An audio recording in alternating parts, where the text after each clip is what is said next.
Hey there, I'm Jen Ferguson with Artistic Painting Studio, and we have a super cute Christmas door hanger to start. And I'm very excited about this project. So I just want to go over some of the supplies. To start off with, I am working on a door hanger that is just cut in a banner size, okay? I've got my Merry Christmas wood cutout from Hobby Lobby, which was a total of $3.99, and I'm sure I got it on sale. And then we're going to use some texture medium with our diamond roller. We're going to use, I believe, some blue iris DIY paint. And then we're also going to be working with our foil adhesive, and we've got cobalt blue and silver foils. So let's get this party started.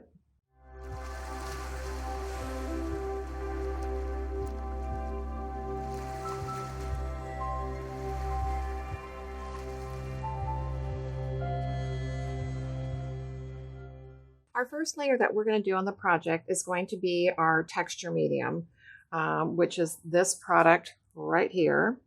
And this is just a really creamy texture material to work with that works great with our decorative rollers, okay? And like I said, we're going to use our diamond pattern. And whenever you get ready to use one of these, they're designed to go through wet materials. So we're going to go through a wet texture, but you can go through wet paint, glaze, stain, anything that you can keep wet long enough that you can roll the roller through. So before you get going, always make sure that the roller head is spinning really well. And now we'll go ahead and put our texture medium onto our surface.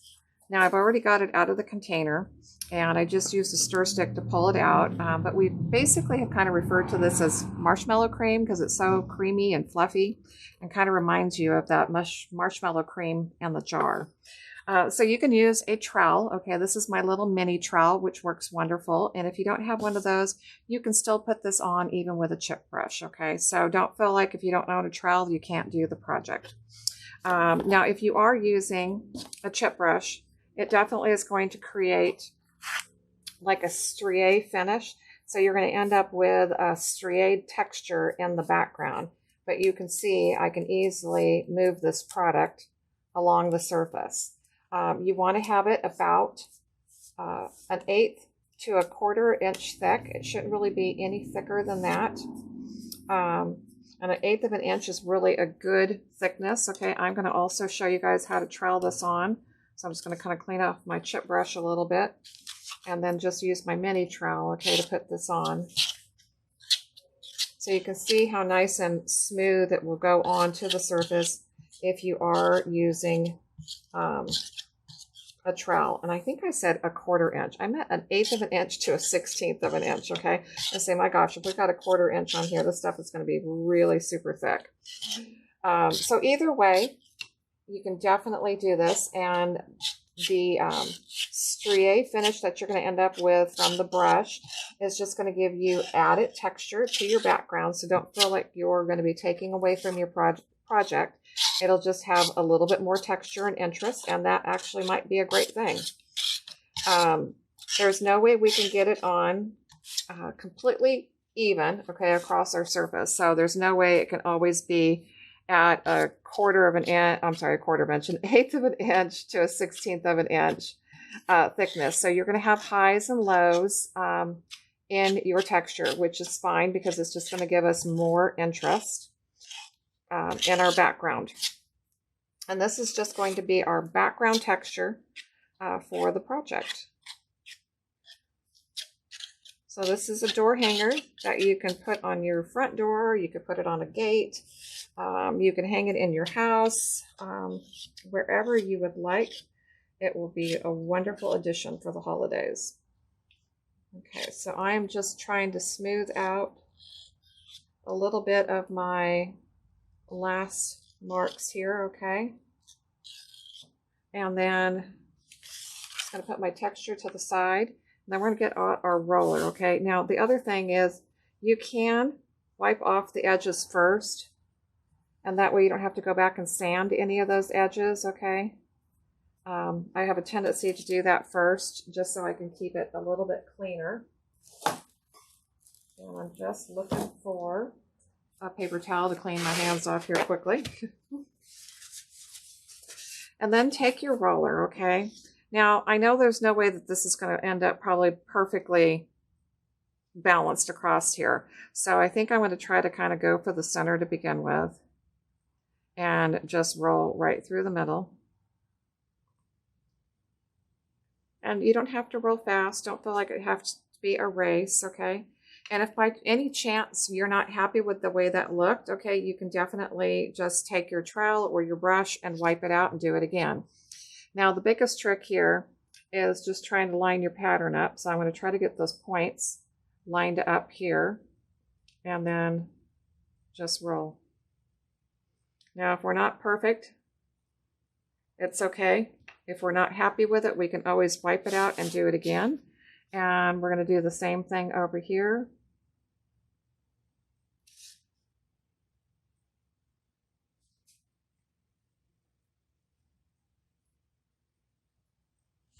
There we go. Okay, now I know this side's not perfect, but I feel I'm probably going to be the only one that knows that in the complete end of the whole pattern. So once you have your texture medium on there, like I said, if there is any areas that it went over onto the edge, I just kind of wipe those off now and just clean that up a little bit because it's better than having to come back and sand it.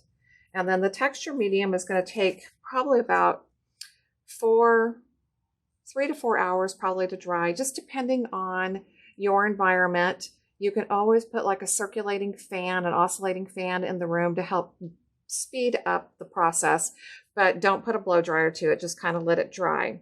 Once this is dry, we're going to sand off any of the high marks, okay? Because when you are rolling the roller through, I'm going to put this up a little bit closer that you can see where it will peak some of the edges up, okay? So we'll just sand those off once it's dry. Okay, our texture medium has completely dried. And basically what I do is go outside and I just grabbed some 100 grit sandpaper. And basically I'm kind of feeling for where it's high or rough. And instead of looking with my eyes, I kind of feel with my hands. If I feel anything that's still pretty rough, okay, I'm just going to lightly sand that down. Okay, you don't want to lose the pattern, okay? So you don't want to lose your diamond pattern. But you just want to sand off any of those really high rough areas, okay? And then I made sure like the outside edge was also sanded. And now, once you do all your sanding, just want to make sure that you are completely wiped down so you don't have any dust left over.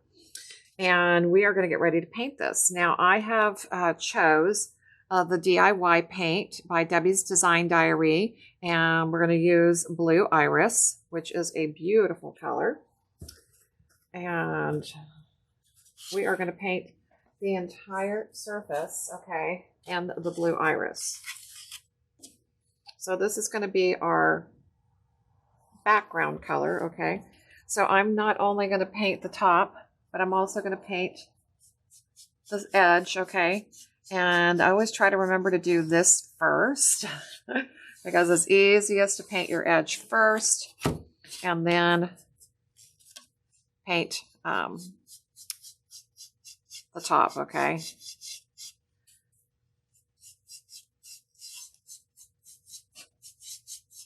And you could use any paint, okay? Or go ahead and follow my lead here with the chalk paint, Blue Iris, which is going to be a beautiful color. This will just be peeking through our foil when we get this layer done. And I'm hoping I can do this in one coat. If not, we'll have to put on a second coat. And we may have to at least on the edges. The top of it might be okay, but we might have to get a second coat on our edges.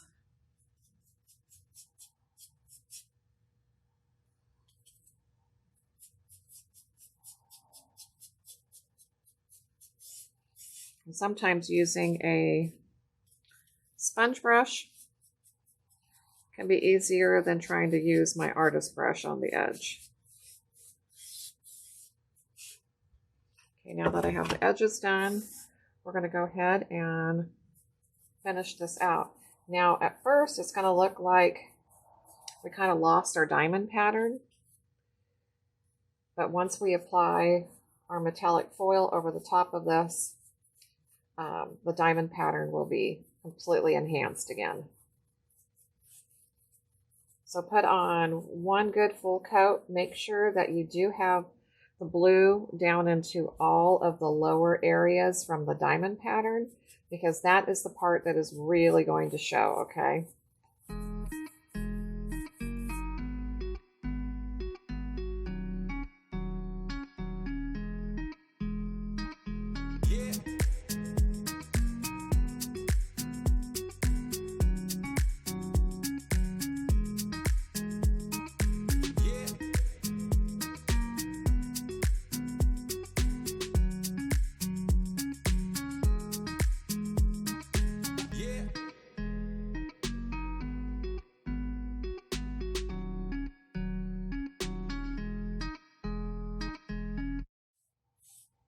Okay, we have full coverage.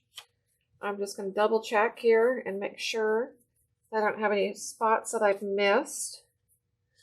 And if I do, we're just going to go ahead and add a little bit more paint in those areas. Like I said, the most important part is to make sure that you have it full coverage in all of the recessed areas where the diamond made the pattern. And we'll let this dry completely. Probably go ahead and put a second coat on my outside edge. And while it's drying, I like using these little triangles called painter's triangles, because I did paint the edge and we don't want that to get stuck to our paper, okay? So you just put those little triangles down and you can set your project on top of it, and that way it's not touching anything while it's drying. The blue iris has completely dried, and one of the main reasons I picked it is how well it actually blends with our foil color. So I knew this would be totally complementary to our cobalt blue foil. But one thing about working with any kind of a chalk paint, I do suggest going ahead and putting a layer of top coat down first before we put our foil adhesive. Just because the chalk paint is very porous, it's just better to go ahead and seal it before you put on the foil adhesive, so we don't have to worry about anything soaking in to our paint. Now, if you happen to have a color that is like an acrylic, you won't have to do this, okay? I just didn't have any other blue around, so I picked the blue that I knew would work the best, and it just happened to be a chalk paint. So I'm just going to do another layer, which is just a top coat. Any of your top coats will work. You are just wanting to seal the paint so that the foil adhesive won't soak into it, okay? So what I call it is like a barrier layer, and it just kind of prevents anything from penetrating into my prior layer so that I don't have any issues. Okay, so I'm just going to get full coverage on here. We'll let this dry, and then we will come back and put our foil adhesive on. Okay, so we're ready for our next layer. We have put down a top coat as a isolating layer to protect the blue, because I use the DIY paint, which is a chalk paint, okay? So again, if you're using an acrylic, you won't have to do that step. You can skip it. But if you're using chalk paint, make sure to go ahead and put one coat of top coat down. So our next layer is going to be our foil adhesive. And this is our brand under Artsyville Embellishments. And I'm going to open the jug so you can see that it's milky white looking inside. But it does dry perfectly clear. We do have it in everything from a 4-ounce, 10-ounce, quart, and then gallon. So I've already grabbed some of it. I put it out on what I call my sticky plate. And I do like to add just a tiny bit of water when I'm going to be brushing it on. So this is a mist bottle, not a regular spray bottle. So just put a little bit of water on there and mix it into the foil adhesive. Because it's not a self-leveling product, this will just help it brush onto the surface. And when doing a larger surface as this, you can definitely use a foam brush. If you've got a bigger surface, you could use a roller. or you can just use your regular artist brush. But you do want to try to put the foil adhesive down neat, okay? So it doesn't have to be neat when you brush it on, but definitely come back and try to make full brush strokes, because the foils can telegraph a lot of our texture that is underneath.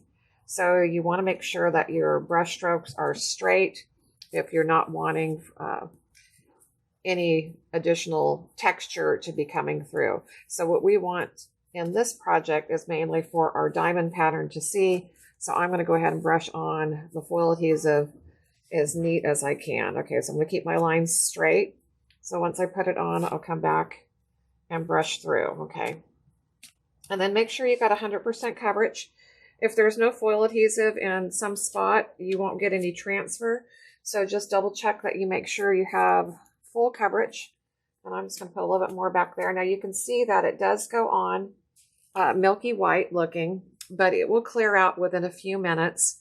But definitely wait for it to dry for at least an hour. You need to give it that full hour for it to get to a nice, firm, hard tack. So while we're waiting for our foil adhesive to dry on our plaque, we're going to go ahead and get started on our wooden Merry Christmas cutout. So this was something I found at Hobby Lobby. It was just $3.99. And we're going to go ahead and put a coat of paint on here. So we're going to use the Bondago again. So this is our Bondago Black. And because we're going on a intricate cutout surface, I like to use the sponge brush and just pounce the paint onto the surface. That way it doesn't go down the sides or the edges, and it will keep your product on just the top edge. So just go ahead and pounce across. We're going to cover 100%. And I know that with pouncing, it'll create a little bit of texture. I'm going to show this a little closer so that you can see that texture. And all you have to do is, once you get the whole surface covered, you can come back and lightly either brush, or you can get a clean foam brush and just kind of pounce that softer. Okay, it'll still have a little bit of a stippled texture, but it will not affect any of our foil transfer.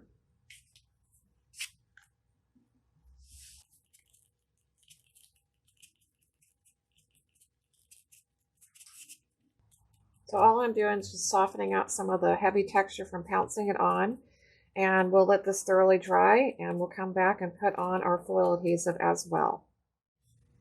So our foil adhesive is completely dry, and now we're going to go ahead and transfer this beautiful metallic silver foil. I've already cut off a couple of pieces that are the length of the project, okay? And I find that sometimes it's easiest to kind of grab the foil and fold it in half, and this is the back side showing, okay? So this is the side that you're going to adhere to the surface, and that way you can put it on there and allow it to just lay out, okay, nice and neat. I usually will grab like just a soft rag and begin to just rub it into place, okay? And I'm going to stay off of this nice straight line, because I want to try to make sure that I can get my two sections to blend together, and I don't want to have a straight line, okay? Because we're not doing a full 100% coverage, okay, we're going to peek underneath and see how it's transferring and decide if we want to rub some more, or if I'm going to grab a scrub brush. But I'm basically wanting to keep it on the high diamond area and not get it down too much into the marks from the roller, okay, the lines from the roller, which created an imprint, an indentation. So I'm trying to kind of keep it out of there. So you can lift and look and see how you like it and determine if you want more coverage or if you're happy with the way it looks, okay? And that way you can come back and kind of determine where you want to rub. So every time you transfer a foil, it always can be a different application. Sometimes you're looking for a lot of coverage, sometimes you're looking for a little bit of coverage, so never feel like you have to just get 100%. Okay, I think that's all I'm going to really want to transfer because I really want to be able to see that blue on the background. Okay, I'm going to get out my next piece so I can finish this out. Again, I'm going to fold it in half because it's just easy to hold on to. I'm going to make sure that I overlap probably about a ½ inch or so. And then come back and rub, okay? And you can see where it's not grabbing. That is because there is already foil transferred there. So that's where you just want to kind of rub lightly and get a nice transition. And then just determine if you have as much coverage on this side as you do the other side. I try to keep a consistent hand. And that's about it, okay? Maybe just a little bit more coverage there. And I'm going to say we're done. Looks awesome. So make sure that you save your extra leftover foil. You can use the other half of that piece, okay, for another project. And you can see how bright and shiny the foil is, okay? But I wanted to get a closer view so that you can get a determination of how much of the blue is really showing through and how well our diamond pattern is looking.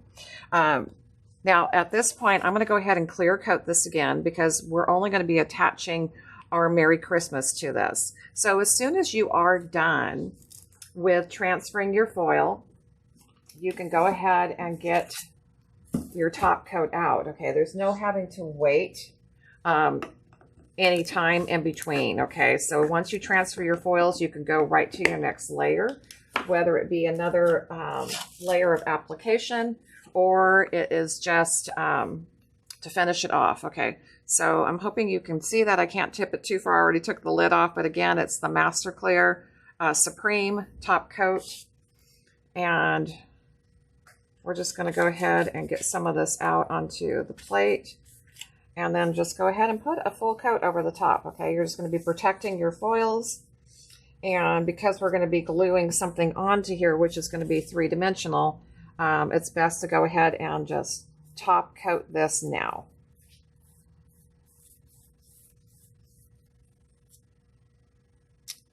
Okay, we'll be back to finish up our Merry Christmas and finish up our gorgeous door hanger. Once our Merry Christmas is dry with the Bondago Black, we're going to go ahead and put on a layer of our foil adhesive as well. Again, it is the Artsyville Embellishments foil adhesive. And I'm just going to go ahead and use a sponge brush. I'm going to grab some of it from the container and just put it out on what I call my sticky plate, okay? And again, we're going to pounce onto the surface. Again, this is the way that I just make sure that it does not end up dripping over to the edges. And that way I can keep all the product and technique on the top layer. So just go ahead and pounce. And this is basically the same as doing the paint, where it's definitely going to pounce it on with a little extra texture. So you can go back over with just kind of even flattening out your brush and lightly tapping over it just to kind of soften all that texture that is created.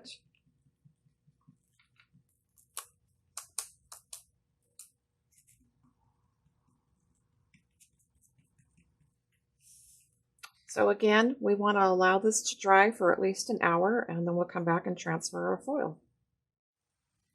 So our foil adhesive is dried for at least an hour, and it's ready for our foil transfer. So we're going to use this gorgeous cobalt blue and apply it over our Merry Christmas. So just go ahead and use a soft cloth to make sure you have it all in position. And it's so cool because you can see it attaching to the word. And then I am going to grab our scrubber brush, okay? And I'm just going to scrub across the surface. This part we want to try to get as close to 100% as possible.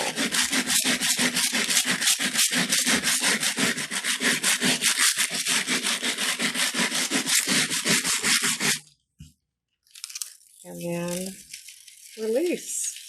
Oh my gosh, that looks amazing. Okay, so we're going to go grab our plaque, and we're going to be attaching our Merry Christmas and getting some beautiful ribbons as well. Okay, so we are just going to finish up with our final touches. I also put a coat of our Master Clear Supreme on the Merry Christmas as well to protect it. And when I have multiple pieces like that I'm going to glue together, I always like to top coat them separately. So what we're going to do first is flip our door hanger over, and I'm just going to use some simple twine. I'm going to double it up, kind of estimating, you know, how much room I want it to hang from the sides here. So I'm just going to use my staple gun, and I'm going to attach the first corner, okay? And just put a couple of those on there. Just make sure you've got it on good, okay? And then you can figure out how far you want that to go up. So kind of estimating that way. And then we can come over here and get the other side as well. And that should hold it. Then I can just cut off the excess on both sides. And then we'll just flip this over. And we're now going to go ahead and decide where we want to put the Merry Christmas on here. And I'm actually thinking I want to use it at a little bit of an angle. I think it looks cute that way instead of just putting it on straight. So I'm going to go ahead and glue it at an angle. And I always try to determine how I want to put it on first. And then I'm going to use just Aleene's Fast Grab Tacky Glue. This seems to work pretty darn well. And basically you just want to draw it on the back. Make sure you don't get it on too heavy. Try not to have any seepage if possible, okay? If you do, I just use a wet paintbrush and just remove the excess glue if by chance you do get any that seeps underneath. I'm going to try to go for more of the thicker areas of the letters instead of the thin, but you want to make sure that you're getting it everywhere.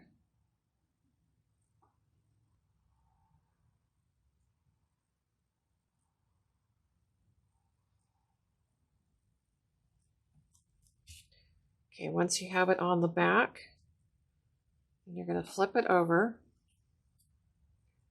Kind of get an idea of where you were putting it again, because once you set this down, you don't really want to have to move it. So figure out where you'd like to have it on there. Set it gently, and then just push it into place, okay? And then you can always put a piece of paper over the top and just get a little extra pressure so that it sets really well. And the other thing I did was just make a real simple bow. I used 3 different ribbons to kind of bring all the colors together.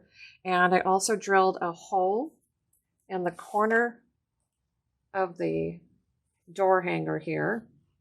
And I'm just using a pipe cleaner. Well, let's try to do that a little bit easier here. Okay, using a pipe cleaner to go through the hole.